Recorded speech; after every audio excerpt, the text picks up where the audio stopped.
ಕುರಿ ಅಥವಾ ಮೇಕೆಗಳ ತೂಕ ಜಾಸ್ತಿ ಆಗ್ತಾ ಇಲ್ವಾ? ಮರಿಗಳು ವೀಕ್ ಆಗ್ತಾ ಇದಾವ? ಮೆಡಿಸಿನ್ ಕೊಡ್ತಾ ಇದ್ರು ಏನು ಇಂಪ್ರೂವ್ಮೆಂಟ್ ಇಲ್ಲ ಅಂದ್ರೆ ಪ್ರಾಬ್ಲಮ್ ಇರೋದು ಫೀಡ್ ಇಂದ ಅಲ್ಲ, ಜಂತು ಹುಳುಗಳಿಂದ. ಈ ವಿಡಿಯೋದಲ್ಲಿ ನಾನ್ ನಿಮ್ಗೆ ಡಿವಾರ್ಮಿಂಗ್ ಅಂದ್ರೆ ಏನು, ಈ ಡಿವಾರ್ಮಿಂಗ್ ಮಾಡೋದ್ರಿಂದ ಮೇಕೆ ಅಥವಾ ಕುರಿಗಳಿಗೆ ಯಾವ್ಯಾವ ತರ ಬೆನಿಫಿಟ್ಸ್ ಆಗ್ತವೆ ಅಂದ್ರೆ. ಡಿವಾರ್ಮಿಂಗ್ ಅಂದ್ರೆ ಈ ಕುರಿ ಅಥವಾ ಮೇಕೆಗಳ ಹೊಟ್ಟೆ ಒಳಗೆ ಇರುವಂತಹ ಜಂತು ಹುಳುಗಳನ್ನ ನಾಶ ಮಾಡಕ್ಕೆ ಹಾಕುವಂತ ಮೆಡಿಸಿನ್ ನ ಡಿವಾರ್ಮಿಂಗ್ ಪ್ರೋಸೆಸ್ ಅಂತ ಅನ್ನೋದು. ಯಾಕೆ ನಾವು ಈ ಡಿವಾರ್ಮಿಂಗ್ ಗೆ ಅಷ್ಟೊಂದು ಇಂಪಾರ್ಟೆನ್ಸ್ ಕೊಡ್ಬೇಕು ಅಂದ್ರೆ, ಈಗ ನಾನು ಹೇಳೋಂತ ಪಾಯಿಂಟ್ಸ್ ಗಳನ್ನ ಗಮನ ಇಟ್ಟು ನೋಡಿ. ನಾವು ಮೇಕೆಗಳಿಗೆ ಹಾಕುವಂತಹ ಫೀಡ್ ಅಬ್ಸರ್ವ್ ಆಗಲ್ಲ, ಅಂದ್ರೆ ಸರಿಯಾಗಿ ಜೀರ್ಣಿಸ್ಕೊಳ್ಳಲ್ಲ, ಅಜೀರ್ಣ ಆಗುವಂತ ಚಾನ್ಸಸ್ ತುಂಬಾನೇ ಇದೆ.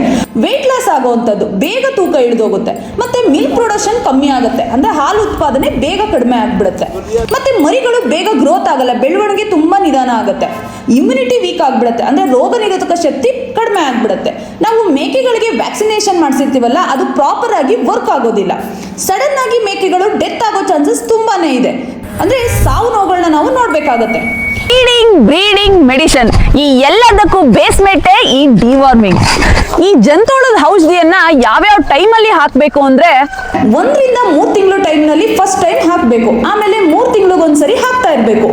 ಇನ್ನೊಂದು ಮೋಸ್ಟ್ ಇಂಪಾರ್ಟೆಂಟ್ ಟಾಪಿಕ್ ಅಂದ್ರೆ, ಫಸ್ಟ್ ಒನ್ ಮೇಕೆಗಳು ಖಾಲಿ ಹೊಟ್ಟೆಲಿ ಇರ್ಬೇಕು, ಮತ್ತೆ ಈ ಮೇಕೆಗಳು ಪ್ರೆಗ್ನೆಂಟ್ ಇದ್ದಾಗ ಇದಕ್ಕೆ ಅಂತಾನೆ ಸೇಫ್ ಮೆಡಿಸಿನ್ ಬರುತ್ತೆ, ಡಾಕ್ಟರ್ನ ಕನ್ಸಲ್ಟ್ ಮಾಡ್ಕೊಂಡು ಹಾಕ್ಬೇಕು. ಇನ್ನೇನು ಮರಿ ಹಾಕೋ ಟೈಮ್ ಹತ್ರ ಬಂದಾಗ, ಅಂದ್ರೆ 20 ದಿನ 1 ತಿಂಗಳು ಇದ್ದಾಗ ಹಾಕ್ಬಾರ್ದು. ಇದು ತುಂಬಾನೇ ಇಂಪಾರ್ಟೆಂಟ್ ಆಗಿರುತ್ತೆ. ಮತ್ತೆ ಈ ಡಿವಾರ್ಮಿಂಗ್ ಮಾಡೋದ್ರಿಂದ ಆಗುವಂತಹ ಬೆನಿಫಿಟ್ಸ್ ಏನಪ್ಪಾ ಅಂದ್ರೆ, ಬೇಗ ವೆಯ್ಟ್ ಗೇನ್ ಆಗ್ತಿದೆ, ಅಂದ್ರೆ ಮರಿ ಚೆನ್ನಾಗಿ ತೂಕ ಬರುತ್ತೆ, ಒಂದೊಳ್ಳೆ ಹೀಲ್ಡ್ ಬರುತ್ತೆ, ಇಮ್ಯುನಿಟಿ ಸ್ಟ್ರಾಂಗ್ ಆಗುತ್ತೆ, ಅಂದ್ರೆ ರೋಗ ನಿರೋಧಕ ಶಕ್ತಿ ಜಾಸ್ತಿ ಆಗುತ್ತೆ, ಮತ್ತೆ ಮಿಲ್ಕ್ ಪ್ರೊಡಕ್ಷನ್ ಜಾಸ್ತಿ ಆಗುತ್ತೆ, ಮರಿಗಳು ಹೆಲ್ತಿ ಆಗಿರ್ತವೆ, ವ್ಯಾಕ್ಸಿನೇಷನ್ ಪ್ರಾಪರ್ ಆಗಿ ವರ್ಕ್ ಆಗುತ್ತೆ, ಮತ್ತೆ ಮಾರ್ಟಿಲಿಟಿ ಕಡಿಮೆ ಆಗುತ್ತೆ, ಅಂದ್ರೆ ಸಾವು ನೋವುಗಳಾಗೋದನ್ನ ಕಂಟ್ರೋಲ್ ಮಾಡಬಹುದು. ಈ ಡಿವಾರ್ಮಿಂಗ್ ನ ವ್ಯಾಕ್ಸಿನೇಷನ್ ಮಾಡ್ಸೋಕ್ ಮುಂಚೆನೆ ಮಾಡಬೇಕು, ಅದರಲ್ಲೂ ರೈನಿ ಸೀಸನ್ ಅಲ್ಲಿ ಮಸ್ಟ್ ಅಂಡ್ ಶುಡ್ ಮಾಡಲೇಬೇಕು. ರಘು ಅವರೇ, ನಮ್ ವಿಸ್ತಾರ ಫಾರ್ಮ್ ನಲ್ಲಿ ಮೇಕೆಗಳಿಗೆ ಯಾವ ಮೆಡಿಸಿನ್ ಯೂಸ್ ಮಾಡ್ತಾ ಇದ್ದು? ಡಿವಾರ್ಮಿಂಗ್ ಮಾಡೋದಕ್ಕೆ ಯಾವ ಮೆಡಿಸಿನ್ ಯೂಸ್ ಮಾಡ್ತಾರೆ? ಬ್ಯಾಂಡೇಜಲ್ ಮತ್ತೆ ಆಯುರ್ಮೆಟಿಕ್ ಕಾಂಬಿನೇಷನ್ ಓಲ್ ಗಾರ್ಡನ್ ನಾವು ಯೂಸ್ ಮಾಡ್ತೀವಿ.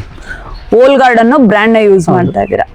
ಮತ್ತೆ ಎಷ್ಟು ಡೋಸೇಜ್ ಕೊಡ್ತೀರಾ ಮೇಕೆಗಳಿಗೆ? ಇದನ್ನ ಮರಿ ವೈಟ್ ಮೇಲೆ ಡಿಪೆಂಡ್ ಮಾಡ್ತಾರೆ, ಅದ್ರ ಬಾಡಿ weight ಮೇಲೆ ಡಿಸೈಡ್ ಮಾಡಿ ಕೊಡೋದು ನೀವು? ಹೌದು.